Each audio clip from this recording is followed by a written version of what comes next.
तो फिल्म की शुरुआत होती है और हम देखते हैं कि एक पुलिस ऑफिसर एक कार का पीछा कर रहे थे। उन्हें इस कार पर शक था। जैसे ही वो इस कार को रुकवाते हैं, कार का ड्राइवर जल्दी से एक गन निकाल कर अपनी टांग के नीचे छुपा लेता है। पुलिस ऑफिसर की बात करने पर जब ये आदमी कुछ ज्यादा जवाब नहीं देता तो पुलिस ऑफिसर उससे लाइसेंस मांगते हैं और इस टाइम तक भी हमें उस आदमी का चेहरा नहीं दिखाया जाता। ठीक इसी टाइम पर हम देखते हैं कि यहीं पर एक और पुलिस की कार आकर रुकती है और उसमें से ऑफिसर जेन निकलती है, जो कि पहले ऑफिसर की वाइफ है। वो उससे पूछती हैं क्या सब कुछ ठीक है। ऑफिसर उन्हें तसल्ली देते हैं और कहते हैं हाँ सब कुछ ठीक है, तुम यहाँ से जा सकते हो। जेन कार मोड़कर यहाँ से जा ही रही थी कि बैक व्यू मिरर में उसने देखा कि वो आदमी उसके हस्बैंड के साथ बहस कर रहा है। इसीलिए वो कार मोड़कर वापस आने ही वाली थी, लेकिन उससे पहले ही उस आदमी ने ऑफिसर को गोली मार दी। जब तक जेन यहाँ पहुंची ऑफिसर मर चुके थे। जेन ने उस किलर को पकड़ने के लिए उस पर शूट करना चाहा, पर किलर निकल गया उसके हाथ से। अब सीन कट होकर हमें दोबारा उसी किलर को दिखाया जाता है जो एक होटल रूम के अंदर किया था। वहां पर उसी के बारे में न्यूज चल रही थी कि किस तरह एक किलर ने 16 लोगों को मार दिया था और वो अभी भी खुले आम घूम रहा था। पुलिस उसे पकड़ने में कामयाब नहीं हो सकी थी। ये किलर जानता था कि उसके बारे में ही बात हो रही है और जरूर पुलिस भी उसे ढूंढ रही होगी, इसीलिए वो इस होटल के अंदर बनी हुई एक अजीब से कमरे में जाकर सो जाता है। इस टाइम उसने किसी भी इमरजेंसी सिचुएशन के लिए शॉटगन पकड़ी हुई थी। अगले दिन हमें किलर को किसी का पीछा करते हुए दिखाया जाता है। वो एक फार्मेसी के पास जाकर रुक जाता है और दिखता है कि एक लड़की फार्मेसी के अंदर गई थी। वो इसी का पीछा कर रहा था। काफी देर बाद वो इस फार्मेसी से बाहर निकली और जब जाकर अपनी कार में बैठी तो देखने को मिला कि किलर पहले से ही उसकी कार में बैठा उसका इंतजार कर रहा था। उस लड़की को ये पता चलने से पहले ही कि उसकी कार में कोई है, वो किलर उसे मार डालता है और फिर उससे फार्मेसी की चाबियां लेके फार्मेसी के अंदर जाता है और बहुत सी ऊट पटांग की दवाइयां इकट्ठी कर लेता है। जबकि दूसरी तरफ हम देखते हैं कि जेन अभी बहुत ज्यादा दुख में थी। एक तो ये दुख था कि उसका हस्बैंड इस दुनिया में नहीं रहे और दूसरा दुख ये था कि पुलिस अभी तक उस किलर का पता नहीं लगा पा रही थी। इतनी देर में न्यूज आ जाती है कि वो किलर एक और औरत को मार चुका है। इससे वो समझ आती है कि जरूर वो किलर एक साइको है और अगर उसे रोका नहीं गया तो वो कहीं और जाने ले लेगा। इसलिए वो फैसला करती है कि कुछ भी हो जाए वो इस किलर को खुद ढूंढेगी और इस किलर के खिलाफ फौरन ही सबूत इकट्ठे करने के लिए बैठ जाती है। जितने टाइम में उसने उस किलर के खिलाफ सबूत इकट्ठा किए थे, उस टाइम के अंदर अंदर किलर 10 और कत्ल कर चुका था और अब उसके किलिंग्स का ये नंबर 32 हो गया था।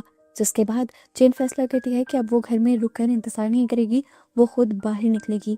ये केस अब इतना बड़ा हो गया था कि पुलिस वालों ने FBI के हाथ में दे दिया था। जेन के हाथ में भी ज्यादा कुछ नहीं रहा था क्योंकि जेन एक पुलिस ऑफिसर थी। जेन जानती थी कि उसे काफी हद तक तो केस पर्सनली ही सॉल्व करना पड़ेगा। खैर अब हमें किलर को दिखाया जाता है जो रोड पर जब अपनी गाड़ी चला रहा था तभी वो नोटिस करता है कि रोड पर एक और गाड़ी पंचर खड़ी थी। उसमें एक कपल था। लड़का उस गाड़ी का टायर चेंज करने में बिजी था जबकि लड़की कार के अंदर बैठी हुई थी। वो अब कुछ ही दूरी पर अपनी कार रोक लेता है, अपना किलर वाला मास्क लगाता है और उसके बाद अपनी गाड़ी से एक रॉड निकालकर बाहर निकलता है और बिना सोचे समझे उस आदमी के सर पर वार करते हुए उसे एक ही बार में मार डालता है। अपने हस्बैंड की चीख सुनकर वो लड़की बाहर निकलती है और देखती है कि उसके हस्बैंड मर चुके हैं। वो बुरी तरह घबरा जाती है। उसने पीछे मुड़कर देखा तो इस टाइम उसके भी पीछे एक किलर था। वो समझ गई कि उसके हस्बैंड की तरह उसकी भी जान जाने वाली है। अपनी जान बचाने के लिए वो भागी भी, लेकिन कोई फायदा नहीं हुआ। किलर के हाथ होना से ही सामने आने वाली ट्रक से टकराकर उसकी मौत हो गई। ट्रक ड्राइवर भी उसे बचाने के लिए ब्रेक लगाने ही वाला था, लेकिन उसका भी बैलेंस बिगड़ा और ट्रक उलट गया। ट्रक के अंदर ऑयल होने की वजह से यहाँ पर एक बहुत बड़ा ब्लास्ट हो गया। ट्रक ड्राइवर भी मारा गया। किलर बहुत ही आराम से दूर खड़ा ये सब तमाशा देखता रहा, जिसके बाद वो लड़के के पास गया और उसके खून से उसी की कार पर उसने एक सैटेनिक साइन बना दिया, यानी शैतान का सिंबल बना दिया। और यहाँ से हमें अंदाजा हुआ कि वो शैतान की पूजा करता है और ये सारी कुर्बानियां शैतान के लिए दे रहा है। दूसरी तरफ इस सब की खबर भी अब न्यूज में चल जाती है। FBI की टीम ज्यादा तेजी से इस केस को सॉल्व करने की कोशिशों में लग जाती है और इसी सिलसिले में जेन भी आकर उन लोगों से मिलती है। वो कहती है कि मैं इस किलर के बारे में बहुत कुछ जानती हूँ और उसने मेरे हस्बैंड को भी मारा है। मैं इस केस को सॉल्व करवाने में मदद कर सकती हूँ, लेकिन ये केस जो इस टाइम लीड कर रहा था वो जेन की किसी भी हेल्प लेने से मना कर देता है और जेन परेशान हो जाती है। यहीं पर हम देखते हैं कि FBI की एक डिटेक्टिव रेबिका जेन को इस तरह मना करने पर उदास हो रही थी। उसे जेन को देखकर ये साफ लग रहा था कि वो मदद कर सकती है किलर को पकड़वाने में, पर अपने सीनियर के सामने वो उससे कुछ नहीं कह सकती थी। इसी वजह से ऑफिस के बाद शाम में रेबिका उसे एक होटल में बुला लेती है और किलर के मुतालिक जितनी भी चीजें उन्होंने इन्वेस्टिगेट की होती है वो इलीगली जेन को बता देती है। जेन के मुताबिक किलर हमेशा अपनी कार में रहा करता था, पर रेबिका बताती है नहीं, वो डिफरेंट होटल्स में स्टे करता है और अपने पीछे सबूत भी छोड़ कर जाता है।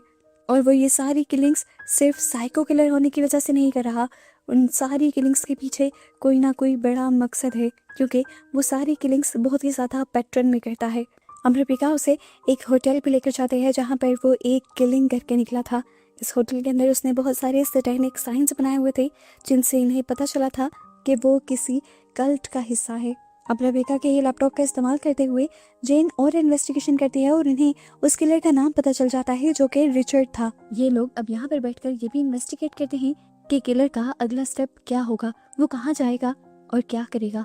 इस सारी इन्वेस्टिगेशन के बाद जब ये लोग यहाँ से जाने ही वाले थे तो रेबिका को एक और खबर मिली। कुछ ही देर पहले एक मॉल में एक धमाका हुआ था और धमाके में जिस बॉम्ब का इस्तेमाल किया गया था ये उसी टाइप का बॉम्ब था जो किलर ने एक वेपन डीलर को मार कर चुराए थे। खैर अब सीन कट होता है और हम दोबारा किलर को देखते हैं। किलर अपने एक और किलिंग की तैयारी में है, पाइप को पकड़ता है और उसकी एक साइड को बहुत ज्यादा शार्प कर देता है और उसके बाद अगली सुबह उसी पाइप को लेकर वो एक चर्च में जाता है। कन्फेशन के बहाने से वो फादर को एक अजीब से रूम में ले जाता है और जैसे ही फादर उसकी बातों में खोए हुए होते हैं वो उसे धारदार पाइप से उनके गले में स्टैब कर देता है और पाइप की दूसरी तरफ से उनका खून पीता है। यहाँ जेन भी अब उसका पता करते हुए उसके होटल तक पहुंच गई थी। वो पहले उसके हुलिये को बताते हुए मैनेजर से उसके बारे में पूछती है, लेकिन मैनेजर उसका हुलिया पहचान नहीं पाता। लेकिन जब वो अपनी गेस्ट लिस्ट चेक करता है तो उसे रिचर्ड नाम का एक गेस्ट मिल जाता है। बस फिर जेन उसी रूम के अंदर चली जाती है। अपनी गन ताने वो इस रूम को चेक कर रही थी। उसे पहले यहाँ पे एक सूटकेस दिखा। कमरा बज़ाहिर खाली था। उसने बहुत ही ध्यान से वॉशरूम खोला। वॉशरूम में एक शॉटगन थी लेकिन था कोई भी नहीं। उसके बाद जब वो बाहर आई तो एकदम से पीछे से कपड़ खुली और किलर वहां से बाहर निकल आया। वो जेन को मारना चाहता था पर जेन अपने आप को बचाने में कामयाब हो गई। इस तरह अपने शिकार को अपने हाथ से निकलता देखकर उस किलर को भी गुस्सा आया और उसने दोबारा जेन के ऊपर अटैक किया और जेन ने अपने डिफेंस में उसके ऊपर अटैक किया। यहाँ पर दोनों की अच्छी खासी हाथापाई हुई, लड़ाई हुई, पर आखिर में उस किलर ने जेन को उठाकर यहाँ से बाहर फेंक दिया खिड़की तोड़ते हुए और फिर खुद भी उसी खिड़की से जंप लगाकर अपनी कार लेकर यहाँ से भाग गया और जेन कुछ कर भी ना पाई। जेन सदमे में चली गई थी, इतना करीब किलर के पहुंचकर उसे ना पकड़ने के लिए। खैर अब वो इस कमरे की बहुत अच्छे से तलाशी लेते हैं और उसे इस कमरे में बहुत सारे सबूत मिल जाते हैं जो किलर यहाँ से मिटाना भूल गया था और इन्हीं सबूतों के जरिए उसे किलर की अगली मूव के बारे में पता चलता है। दूसरी तरफ हम देखते हैं कि किलर एक कैल्विन नाम के बंदे से कांटेक्ट करता है।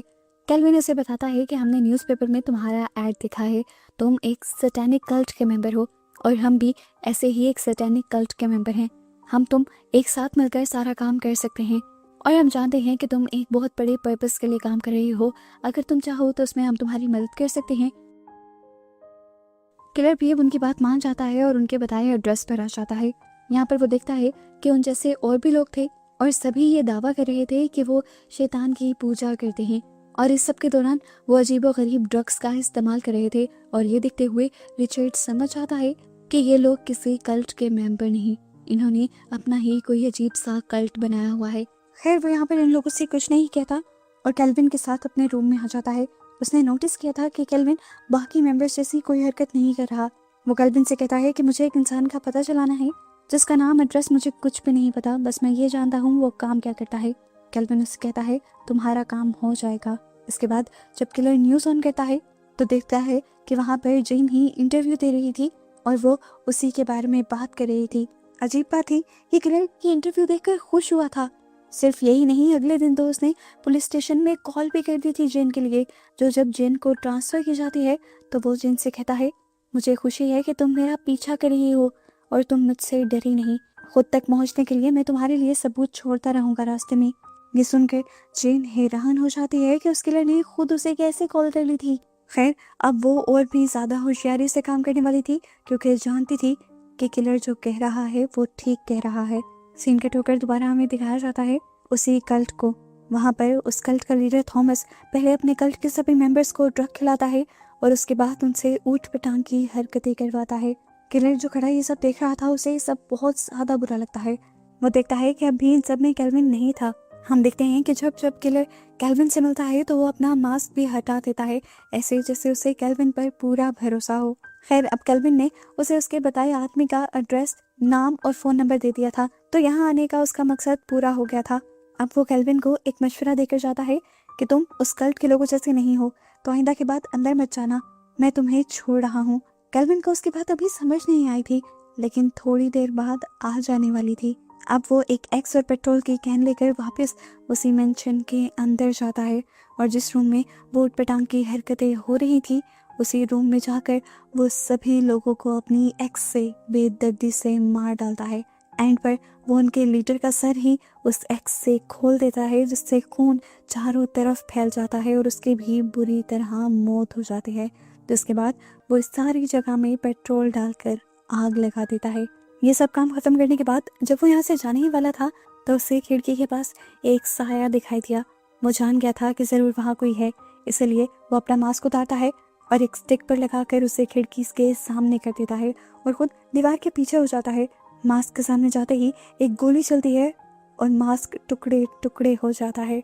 पता चलता है कि गोली चलाने वाली कोई और नहीं बल्कि जेन थी, जो उसके छोड़े हुए सबूतों के जरिए ही उस तक पहुंच गई थी। जेन देखती है कि अब वो किलर भागकर बाहर आ रहा था, वो यहाँ से भी भाग सकता था, इसलिए वो भी फौरन अपनी गाड़ी में बैठती है और उसका पीछा करने लगती है। लेकिन किलर उससे ज़्यादा होशियार निकलता है और उसकी गाड़ी को कुछ इस तरीके से हिट करता है कि उसकी गाड़ी गड्ढे के अंदर फंस जाती है और जेन आगे नहीं जा पाती। इस वजह से जेन को बहुत ज़्यादा गुस्सा आता है। जब किलर यहाँ से भाग जाता है तब यहाँ पर FBI के लोग इन्वेस्टिगेशन के लिए पहुँच जाते हैं।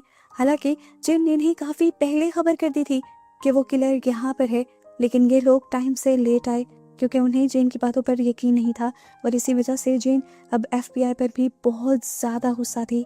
जबकि दूसरी तरफ हमें दिखाया जाता है कि किलर अपने अगले प्लान को कामयाब करने की कोशिशों में लग चुका है। वो अपने ढूंढे हुए एड्रेस के अंदर जाता है। वो विल्केस नाम के एक आदमी का था। वो देखता है कि उसके घर में इस टाइम कोई भी नहीं। ताला तोड़कर वो उसकी बेसमेंट में जाता है और यहाँ पर कुछ बॉम्ब्स तैयार करने लग जाता है। शाम तक के इंतजार के बाद वो आदमी जिसकी तलाश इस किलर को थी, वो अपनी वाइफ के साथ घर पर पहुंच जाता है और सबसे पहले ही उन दोनों का सामना हो जाता है किलर से, जिसे देखते ही ये दोनों बुरी तरह घबरा जाते हैं। यहाँ पर किलर उस आदमी को ब्लैकमेल करता है और कहता है कि अगर तुम्हें तुम्हारी वाइफ की जान प्यारी है तो जो मैं कहता हूँ बस वही करो। दूसरी तरफ हमें दोबारा जेन को दिखाया जाता है, जो दोबारा से किलर के छोड़े हुए सबूतों के जरिए एक बिल्डिंग तक पहुंचती है। बज़ाहिर उसे इस बिल्डिंग के अंदर कुछ नहीं नजर आता, पर एक खिड़की के ऊपर उसे लिखा हुआ मिलता है 3MI। ये भी एक सबूत था जो किलर ने उसके लिए छोड़ा था। वो सोच में पड़ गई, आखिर ये सब है क्या। ना समझे में वो अब अपने स्नाइपर गन के बाइनोकुलर से इर्द गिर्द देखने लगी थी और कुछ ही दूरी पर उसे एक न्यूक्लियर फैक्ट्री दिखाई दी। इस फैक्ट्री को 3 माइल आइलैंड के नाम से जाना जाता था और 3MI का मतलब भी यही था। फिर उसे याद आया कि पिछली मर्तबा जिस घर में किलर ने सबूत छोड़े थे उसमें आज की तारीख भी लिखी हुई थी। इन सारी चीजों को जोड़ते हुए जेन समझ जाती है कि किलर का मकसद बहुत बड़ा है। आज की तारीख में वो इस न्यूक्लियर फैक्ट्री को तबाह करना चाहता है, जिसके साथ साथ ये पूरा शहर तबाह हो जाएगा। सभी इंसान मर जाएंगे और न्यूक्लियर रेस की वजह से आसपास के शहरों में भी बीमारियां फैल जाएंगी। यहाँ पर हमें भी सारा प्लान समझ आने लगता है कि किलर ने उस बेचारे आदमी को क्यों पकड़ा था। असल में वही 3 माइल आइलैंड का मैनेजर था, यानी उस न्यूक्लियर पावर प्लांट का मैनेजर था। उसी की कार में छुपकर किलर यहाँ तक आ गया। अंदर जाने के लिए ज़्यादा इन्वेस्टिगेशन करनी ही नहीं पड़ी। दिखाया गया कि उसने इस आदमी को ब्लैकमेल करने के लिए उसकी वाइफ को भी इसी कार के अंदर छुपाया हुआ था। अब वो इस आदमी को गले से पकड़ते हुए अंदर लेकर जाता है, जहाँ पर अब इनका सामना 2 गार्ड से हो जाता है। किलर फौरन ही पीछे होता है और यहाँ पर 2 छोटे छोटे ग्रेनेड फेंक देता है, जिससे यहाँ बुरा ब्लास्ट होता है और ये दोनों के दोनों गार्ड्स मारे जाते हैं। जिसके बाद वो आगे बढ़ता है और उसका सामने दोबारा 2 गार्ड से हो जाता है। उन्हें वो अपनी शॉटगन से मारता है और इस आदमी को लेकर वो कंट्रोल रूम में आ जाता है और यहाँ सबको अपनी गन दिखाते हुए ब्लैकमेल कर कर सभी को इस कमरे से बाहर निकाल देता है। यहाँ जेन जो सारी गेम समझ चुकी थी कुछ जल्दी से लोगों को बचाने के लिए इसी न्यूक्लियर पावर प्लांट के पास आई थी। वो यहाँ के सिक्योरिटी गार्ड्स को बताती है कि अंदर कुछ बहुत बुरा होने वाला है, हमें जल्द ही अंदर की सिक्योरिटी टाइट करनी होगी। अभी ये लोग बात ही कर रहे थे कि यहाँ पर अलार्म भी बजने लगे। ये सिक्योरिटी के लोग जो पहले जेन की बातों का एतबार नहीं कर रहे थे वो समझ गए कि जेन सही कह रही है और अंदर सच में कुछ गड़बड़ी चल रही है। ये लोग जेन को लेकर जैसे ही अंदर जाते हैं तो देखते हैं कि अंदर गड़बड़ी नहीं, पूरा का पूरा मामला ही बिगड़ गया था। वहाँ के सभी गार्ड्स मारे गए थे और पावर सेल के भी सभी लोग डरे सहमे बाहर खड़े थे। अंदर हमें दिखाया जाता है कि किलर उस आदमी को यहाँ पावर प्लांट को एक्टिव करने को कह रहा था। हालांकि वो करना नहीं चाहता था, पर किलर ने उससे धमकी दी कि अगर तुमने ना किया तो मैं तुम्हारी वाइफ को मार दूंगा। उसने सभी लोगों का ना सोचते हुए सिर्फ अपनी वाइफ के बारे में सोचा और किलर की बातों से ब्लैकमेल होकर उसने पावर प्लांट को एक्टिव कर दिया। जिसके बाद इस किलर ने उसको भी नहीं छोड़ा, उसे भी अपनी शॉर्ट गन से मार डाला। जिसके बाद वो कंट्रोल रूम में एक ग्रेनेड रखता है और अपनी शर्ट उतारता है। बाहर लोग देखते हैं कि उसने अपनी पूरी बॉडी के अंदर बॉम्ब्स लगाए हुए थे और वो इन्हीं के जरिए इस पूरी फैक्ट्री को उड़ाना चाहता था। वो सुसाइड प्लान कर रहा था। ये लोग सोचते हैं कि हमें उससे बात करनी चाहिए, पर जेन कहती है वो बात करने वालों में से नहीं है। वो अभी तक 50 से ज़्यादा किलिंग्स कर चुका है और उसका मकसद सिर्फ तबाही फैलाना है, जिसके लिए उसे अपनी जान की भी परवाह नहीं। ये लोग बाहर से अब दरवाज़ा तोड़ने की कोशिशों में लग जाते हैं, जिसमें बहुत ज़्यादा टाइम लग रहा था और जेन जानती थी कि इससे कम टाइम में वो यहाँ पर ब्लास्ट कर देगा। उसे जल्द ही उस किलर तक पहुँचना था। तभी एक गार्ड जेन को बताता है कि ऊपर की तरफ लगी हुई एक विंडो से हम किलर को देख सकते हैं। जेन बिना सोचे समझे वहाँ जाती है और अपनी स्नाइपर से एक जगह बहुत सारे शॉट लगाते हैं, जिससे वो बुलेट प्रूफ ग्लास टूट जाता है और उसे किलर को मारने के लिए एक गोली चलाने का एक्सेस मिल जाता है। वो किलर की टांगों पर गोली चलाती है ताकि वो यहाँ से भाग ना पाए, लेकिन इस सब के बावजूद कुछ नहीं हुआ था। उसके हाथ फ्री थे। वो अपने फ्री हाथों से ही एक ग्रेनेड को खोल देता है। ये देखकर जेन डिस्टर्ब हो जाती है। वो जल्दी से उसके हाथ पर गोली चलाती है ताकि वो अपने बाकी बॉम्ब्स एक्टिवेट ना कर पाए और उसके बाद उसके सर के ऊपर गोली मारते हुए उसे मार डालते हैं। फाइनली जितने लोगों को उसने मारा था उसने उन सब की मौत का बदला ले लिया था, लेकिन अभी भी वो खुश नहीं थी, रिलैक्स नहीं थी, क्योंकि एक जलता हुआ ग्रेनेड अभी भी अंदर पड़ा हुआ था जो किसी भी वक्त फट सकता था और पूरा शहर तबाह हो सकता था। लेकिन यहाँ सही वक्त पर वो गार्ड्स इस दरवाजे को खोलने में कामयाब हो जाते हैं और उस ग्रेनेड को डीएक्टिवेट कर देते हैं। फाइनली ये शहर बच जाता है और हमें मूवी का पोस्ट क्रेडिट सीन दिखाया जाता है। यहाँ पर एक बहुत बड़ा ट्विस्ट हमें ये पता चलता है कि उस दिन जब जेन ने इस आदमी को मारा था वो मरा नहीं था, वो अभी भी जिंदा था, लेकिन पुलिस की कस्टडी में था और उसे एक जेल ले जाया जा रहा था। क्या इतने शातिर किलर को जेल में रखना पॉसिबल था या नहीं, और क्या आगे सिचुएशन नॉर्मल रहने वाली थी? इसी सब की परेशानी आज तक जेन को थी, जो अब अपनी लाइफ में काफ़ी आगे बढ़ चुकी थी। उसे हर वक्त यही फिक्र सताती रहती थी कि कहीं वो किलर दोबारा से अपने काम ना करने लग जाए, लेकिन अब वो उसके लिए कुछ कर भी नहीं सकती थी। कोर्ट ने उसकी सज़ा चुन ली थी और इस तरह बस इस मूवी की अनसेटिस्फाइड सी एंडिंग को दिखाते हुए ये कहानी ख़त्म हो जाती है।